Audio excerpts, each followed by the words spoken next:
Consider this, a news and information program recorded on the campus of the University of Nebraska at Omaha. From the Fireside Lounge in the Milo Bales Student Center, here is your host, Carol Schrader.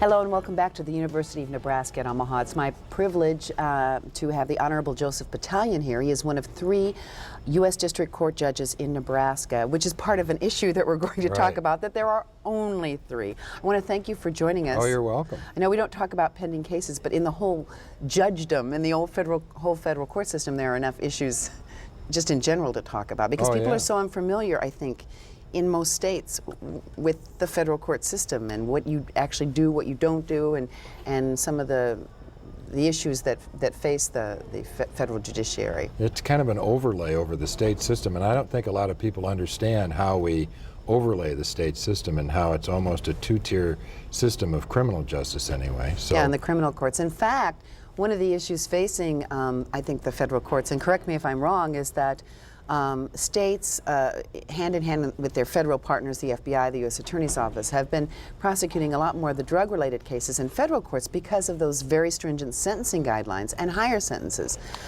So that is loading the federal court. I'm not saying that's a bad thing per se, but it can, from a point of view that you have, I think about 150 more cases per judge in the state than the average federal court judge, just on the criminal side. Yeah, we're number 6 in the country right now per judge for criminal cases, felony cases. So we're pretty busy. And what's happening is there are joint task forces that have been created over the years, especially I think during the reign of the U.S. Attorney Tom Monahan, and now it's being carried through. And now law enforcement get together and they decide whether they're going to prosecute through the federal system or the state system, and then the prosecutors participate in that decision as well. And there are a number of things that drive it. One is the higher sentences. The other is the forfeiture law. The forfeiture law is more favorable under the federal system than it is for the state of Nebraska. And so those things kind of drive whether it's brought in the state court or the federal court. So all those ill-gotten goods that benefit local law enforcement often... Right. The forfeiture law is much more beneficial under the federal system. So federal law enforcement and state law enforcement that would prosecute in the federal system get the benefit of that better forfeiture law. One good thing that's come out of it, and it doesn't really apply to you per se, is that there is better cooperation between state and local policing agencies and the feds, because I mean, for years and years we heard, horror stories about turf issues. In fact, I think they're getting along better on the criminal issues than they are on the anti-terrorism efforts. I don't know about that. I know that from the criminal standpoint, that funding from the Department of Justice for the FBI and the DEA has probably dropped over the years since 9/11, because more resources have been put into anti-terrorism issues than on what would be considered a routine criminal investigation.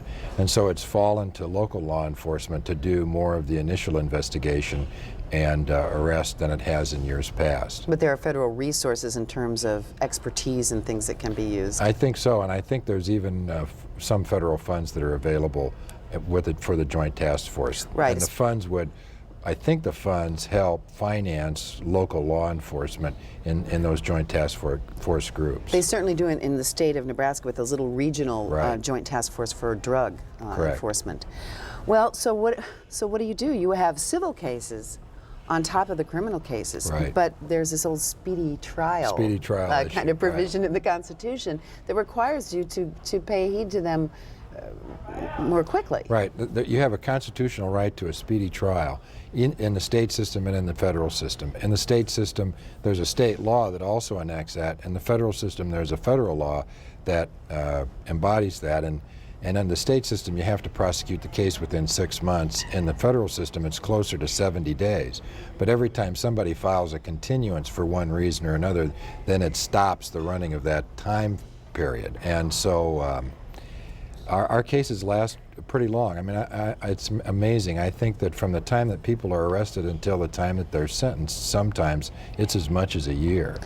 which is amazing when we think that they have the right to a speedy trial. Although we've been watching some pretty notorious state prosecuted cases in California recently, and those Right. will go on in the Kobe Bryant case, and they will go on because of continuances, because of little issues and rulings that have to happen. I know those Yeah, are but the more those serious, are state. I understand, but it's the same in the federal court. The more serious the charge is, the more work the lawyers have to do on both sides, the government and the defense.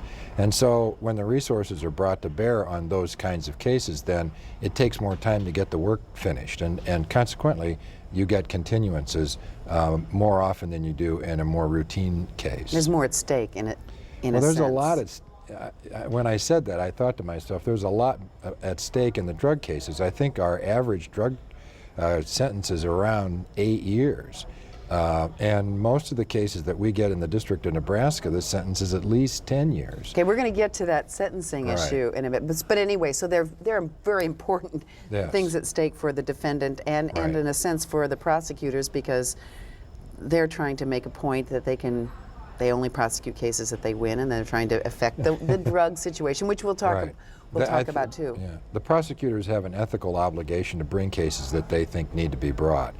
And and they have a very serious job to do. And once they decide to bring a case, then they want to make sure that justice is done.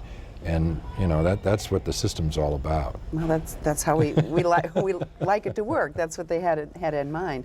Well, the whole issue of the number of judgeships in Nebraska, I know that our congressional delegation has been. We had Thomas Shanahan was Right. a temporary judge. He retired recently. Well, he is a permanent judge. Once you're appointed, Well, you you're can't a judge. be undone. Okay, right. his judgeship, his position was temporary. Is Yeah, that right? I think for those few of your listeners that were in the military, you have a table of authorization. So you're authorized so many troops. In the federal court here in Nebraska, we were authorized 3 judges, but we had a temporary authorization for a 4th judge. When that temporary authorization runs out, the next judge to retire doesn't get replaced. So we're all permanent judges. Nobody can take It's like our a general's job away. always a general. Right. So they can't take our judgeship away from us, but once one of us retires, if there's not authorization, then that judge is not replaced. And that's what happened with Judge Shanahan. So there was some help until Judge Shanahan retired very Right. recently to spread these cases out. Correct. Our congressional delegation has been trying to get a 4th for some time. Quite a while. To get a 4th permanent judgeship here. Right. Is it just the matter that there's so much else on the federal plate right now, or does this have to do with the lack of appointment of judgeships, which or is it just? It's a combination of things. I wish I could tell you that there was one issue that solves the problem.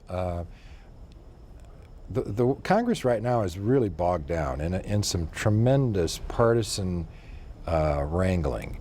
And of everyone that I've talked to that has any knowledge about it, that's been around for a while, says that Congress is basically paralyzed more than it's been in a long time. And so they're having a difficult time even working things out. And there are fights between the Senate and the House of Representatives and the White House. So they've got this 3-way triangle going on, and sometimes they can't communicate with one another. Because I think the Senate has at least considered a bill. They've passed a bill that would include our judgeship along with some others. But the Judiciary Committee won't even consider it. Well, once the Senate passed the bill, it added some bankruptcy judges, and it had a few more judgeships than Nebraska's judgeship. And so when it went to the House of Representatives, the chairman of the House Judiciary Committee, Congressman Sensenbrenner, felt that there were too many judgeships in the mix, and he didn't want to consider the bill, and so he's not going to consider the bill. He's not going to bring it to his committee, and there's not going to be a vote on it. It's just like the parallel issue of pork barrel money in a big national budget. I mean, sometimes that's the opposite thing. It gets passed in spite of the pork barrel that people complain Right. about because it's so important. And this is being held back because he has a little more. It's not the national budget. It's just judgeships. I've met with Congressman Sensenbrenner, and I certainly don't want to jeopardize our chances in getting the 4th judgeship. But the congressman's position is on many levels. But I think that the basic level is that there are some jurisdictions around the country that don't have enough work. And then there are other jurisdictions like ours that have too much work. And he would like to equal it out some way other than adding judgeships. And that's fine if you have some omnibus legislation of some kind, but there's none in the works. And we need the judgeship now. You mean And- some larger bill that would address the issue of Correct. caseload, Right. something like that? And there's no legislation that I'm aware of that is currently pending that would solve Congressman Sensenbrenner's concern. And so he can say that there's a difficulty, and we can understand that there's a difficulty, but there's no solution on the horizon, and there's no solution for us on the horizon, which makes it very difficult for us to handle the docket that we have. And people's lives are at stake even in civil cases. Oh, absolutely. So, and in the lives of corporations and the live, you know, so these are not less important necessarily to the people involved. Absolutely, it's just a different issue. You know, whether a person goes to jail for 10 years or 20 years is certainly very substantive as far as their life is concerned and their family's life is concerned. And of course, to get justice for the victims is a very important issue. On the other side, we have civil cases where people have serious injuries that they're limping along trying to solve those problems without financial resources because there's a dispute between them and the company or individual that allegedly hurt them. And both sides need resolution of those issues. And we also do discrimination cases as well as cases that have to do with rights benefits under people's health insurance policies. And so all of these issues basically get backed up during the course of our trying to take care of the criminal cases. Well, the chief judge of the Nebraska district has said, Richard Kopf has said, we might have to, and I don't think he means this literally every civil case, but we may have to let them, I think he means many of them, just lie. And Right. that's probably was a difficult thing for him to say, but it's a reality check.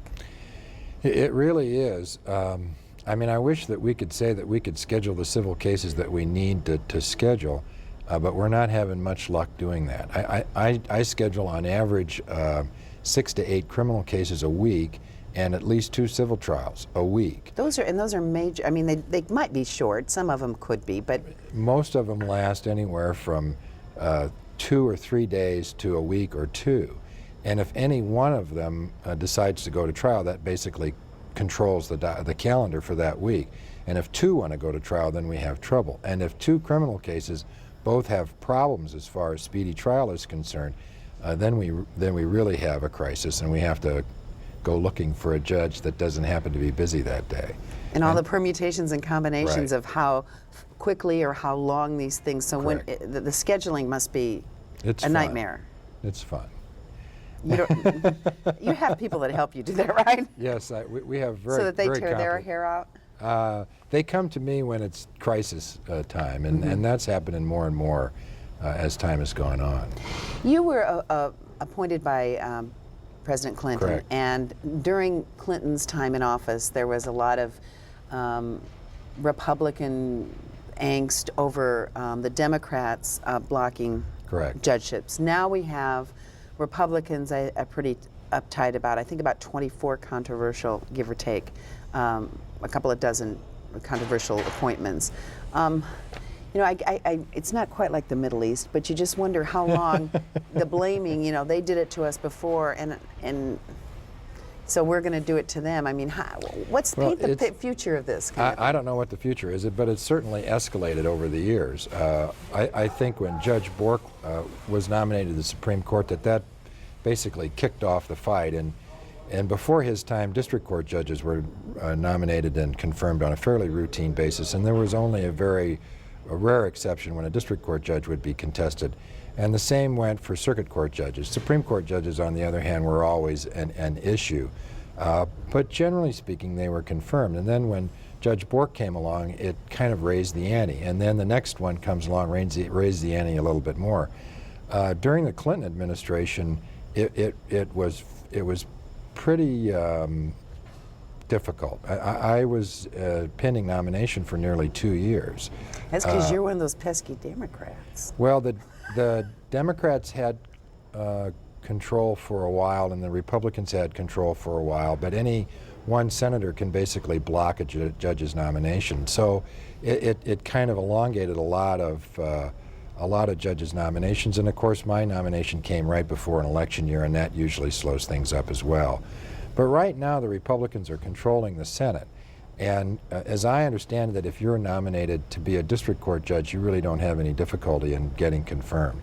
And we don't have any difficulty in our very current as far as our district court judges are concerned. The fights seem to be centered around the circuit court judges. And there are still many of them that are being confirmed, but there are others that have been singled out, and then they block their nominations. And so there really aren't a whole lot of circuit vacancies, but there are some, and those are the ones that grab the headlines. So the issue of whether it's at your level or higher on the circuit court level, and then of course the Supreme Court judges are always highly scrutinized. Right. But there's a lot of concern generally on the Republican side of the aisle and the more conservatives about, is it interpretation of the law? How do we interpret the law? Is it judicial activism, which they don't like? And the whole issue of how judges interpret, how you make decisions that are can be potentially lawmaking if they're accepted by a higher court and go all the way up. Right, and see, that's the dilemma of being a judge. Under the Anglo-American jurisprudential system, we have what's called common law. And Congress and the legislature as well has an opportunity to pass law. And then the court has to interpret the law as best it can to apply to an individual set of circumstances. And when doing the interpretation on the nuances of the written law, it might draw on precedent from other courts. And that's the tradition that has developed over the centuries in America and in England, frankly. And so whenever a decision is made, whoever's on one side or another says the judge followed the law or the judge didn't follow the law. And that's the nature of the adversarial system. And frankly, the judges aren't in a situation to argue with anybody about a particular case, because we tell the reasons why we make a decision, and then that's the only time we have a chance to articulate our decision.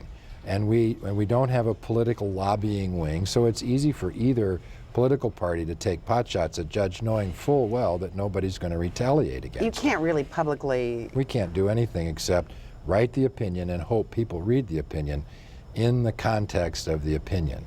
And whenever you make a decision, there are always at least two sides to the case. And so one side or the other, or both, isn't going to be happy with what you did. And it's easy to say, well, the judge didn't follow the law because they advocated a certain line of reasoning. Despite what most people think, the law is not a black and white situation, because the law is written in the generic. And then it's up to someone who has legal training and has some life experience to apply the law to the facts in a particular case. And in fact, we have jurors do that in most instances, but many times the judge has to interpret the law. I make an interpretation of the law, I write down my reasons for why I'm making that interpretation, and then it goes to the Circuit Court of Appeals. And then a 3-judge panel, and maybe the full court, which may be as many as 12 judges, depending on the circuit, will then weigh on what they believe with respect to my interpretation of the law. And then if the parties still aren't happy, they can try to take it to the Supreme Court, and then the Supreme Court has the final say on that interpretation with respect to that particular statute or tradition that the court has held. So we're not really making law, we're trying to You're affecting law, though. Well, what we're trying to do is to take the law that the legislature has given us and the common law that's developed over the century and apply it in the context of what happens on a day-to-day basis in our country. And it's impossible to legislate every specific permutation of what can happen when you put down a law. When you look at the Internal Revenue Code, and the Internal Revenue Code is in fine print, and it's about this thick. And they try to figure out every permutation. And then in addition to that, there are federal regulations that try to interpret other things. And you can only get down so far until we write a separate law for every individual in the country, and that's just completely not appropriate. Well, I think of one political issue that's created political fallout, and I'll pick up something that's not really controversial, but it is. the Pledge of Allegiance. Right. Whether the words under God or kosher in a school. Correct. And, you know, even the rulings on the God thing and the separation of church and state are kind of nebulous depending on, I mean, it depends on whether you've it. read the case or not. I mean, I think that if you read the whole case and you figure out the factual basis of the case, in other words, what happened in that particular case, and then you look at the law with respect to the separation between church and state, and then understand how important it is for society not to impose a particular religious bent on children. Because if I say we're going to educate our children in the public schools to be Christians, then if I'm Jewish, or if I'm Muslim, or if I'm an agnostic, or if I'm an atheist, or I don't believe in the brand of Christianity that you're teaching in the public schools, and my public tax dollar goes to pay for that education, and now I'm effectively paying for education with which I do not agree because of religion. You're siding with all of those ACLU commies out there. I think that, there are advocates on both sides of this. Yes. The Heritage Foundation on one side and the ACLU, I suppose you could say, on the other side. And sometimes they switch sides and sometimes they're on the same side. The principle is the same. That's what the law is. The question is how is it applied in a particular case? And that's why it's important for people to read the reasoning of the judge that made the decision. You know, as opposed to a lot of other agencies, a judge just doesn't get to say, this is the way it's going to be. The judge has to articulate the reasoning behind the decision. And then that decision gets to be reviewed in the press as well as by the appellate court. There's so many emotionally charged issues. I know this was a state issue, but certainly the state Supreme Court of Massachusetts and the issue of marriage. Correct. I mean, and they're so emotionally charged that perhaps, and I'm not saying that that would affect this case or the Pledge of Allegiance case, but that your personal emotions and how you've been brought up and how you perceive democracy and the founding fathers and all those things they keep throwing out, which I understand. I've thrown them out too.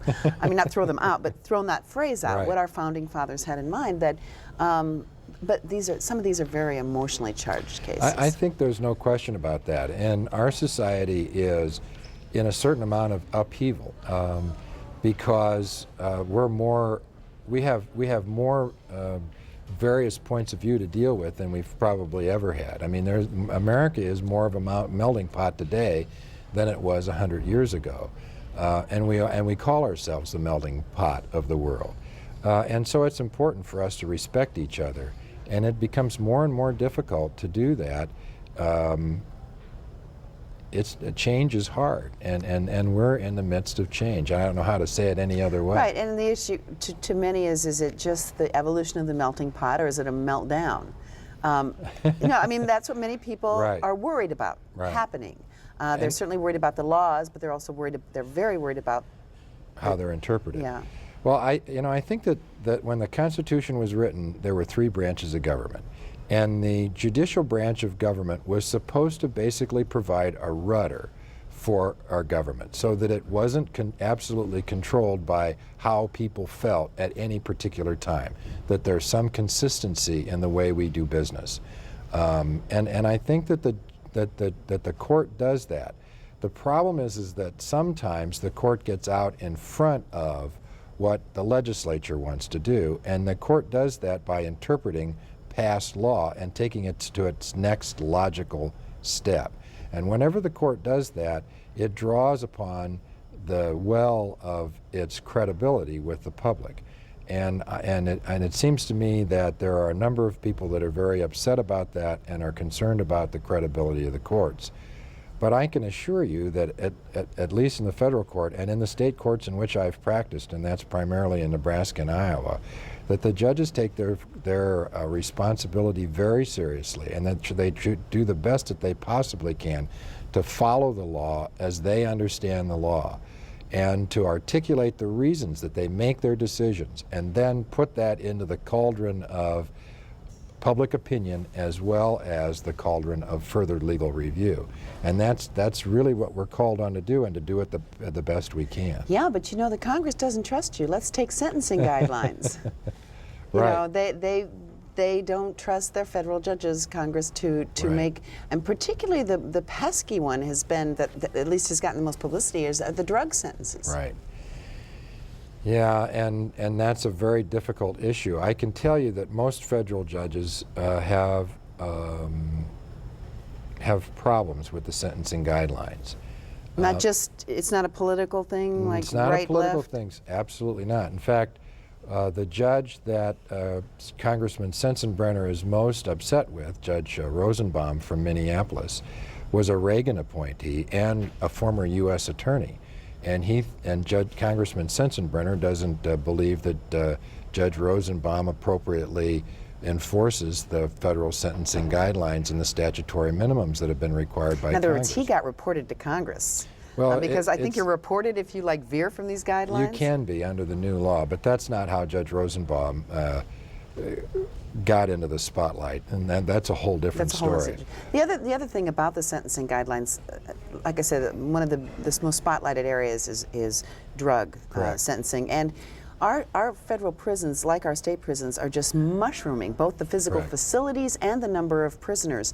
And a lot of people say it's because of the drug sentences and that It they're is. not appropriate. We're filling our prisons up with drug users that maybe treatment is better, and so that this is not working really well. Well, I think that there are a lot of voices that say that the way in which we handle the drug problem is not working.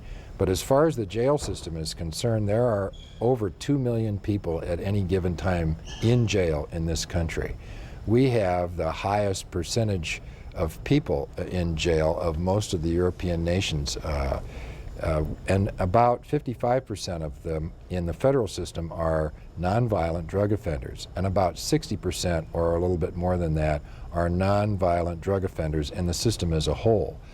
The numbers in our jails are swelling, and it costs, it depends on the state and it depends on the jail system, but upwards to $20,000 a year to keep these people in jail.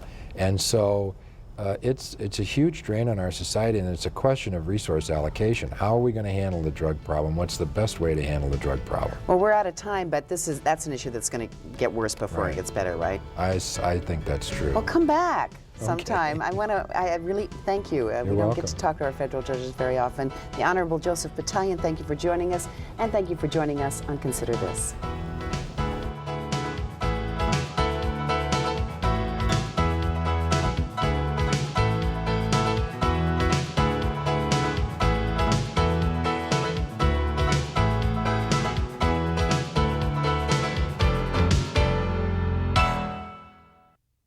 To view this edition of Consider This or past programs, visit our website at unotv.unomaha.edu.